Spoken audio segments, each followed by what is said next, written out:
guys, my name is Rishika. A small story. ಒಂದು ಊರಲ್ಲಿ ಒಬ್ಬ ಶ್ರವಣ ಕುಮಾರ ಅಂತ ಇರ್ತಾನೆ.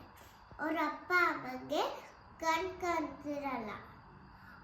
ಅವನು ಹೆಗ್ಲು ಮೇಲೆ ಸ್ಕೂಲಲ್ಲಿ ಎರಡು ಎತ್ಕೊಂಡು ಹೋಗ್ತಿರ್ತಾನೆ.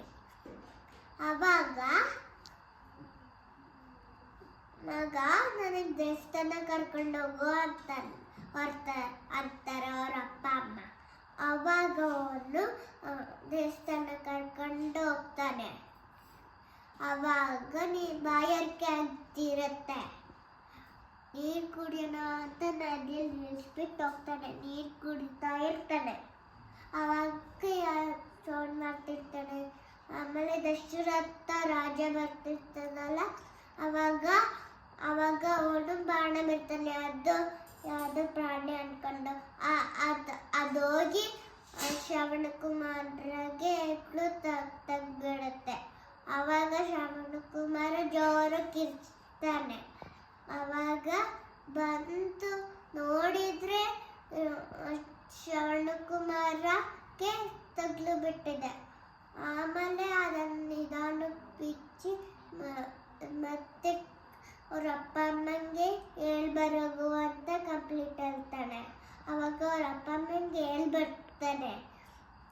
ಅವಾಗ ಅವ್ರ ಅಪ್ಪ ಅಮ್ಮ ಶಿಕ್ಷೆ ಕೊಡ್ತಾರೆ ಆ ಮಾತು ಕೇಳಿದ ತಕ್ಷಣ.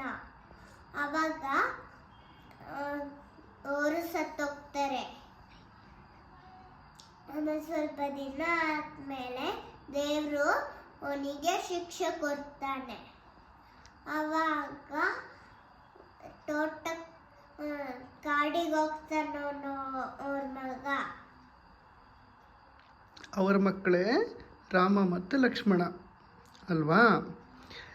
ಶ್ರವಣಕುಮಾರ್ ಅವರ ಅಪ್ಪ ಅಮ್ಮ ಕೊಟ್ಟಂಥ ಶಾಪದಿಂದ ದಶರಥಂಗೆ ಪುತ್ರಶೋಕ ಬರುತ್ತೆ ಅಲ್ವಾ? ಅವರಿಬ್ಬರು ಮಕ್ಕಳು ಕೂಡ ಕಾಡಿಗೆ ಹೋಗ್ತಾರೆ. ಆ ಟೈಮಲ್ಲಿ ದಶರಥ ಈ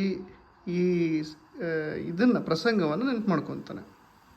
ಇದರಿಂದ ಏನು ತಿಳಿದು ಬರುತ್ತೆ ಅಂದರೆ, ತಪ್ಪನ್ನು ತಿಳಿದೇ ಮಾಡಿದ್ರೂ ಅದರ ಕರ್ಮವನ್ನು ಮಾತ್ರ ನಾವು ಅನುಭವಿಸಲೇಬೇಕು.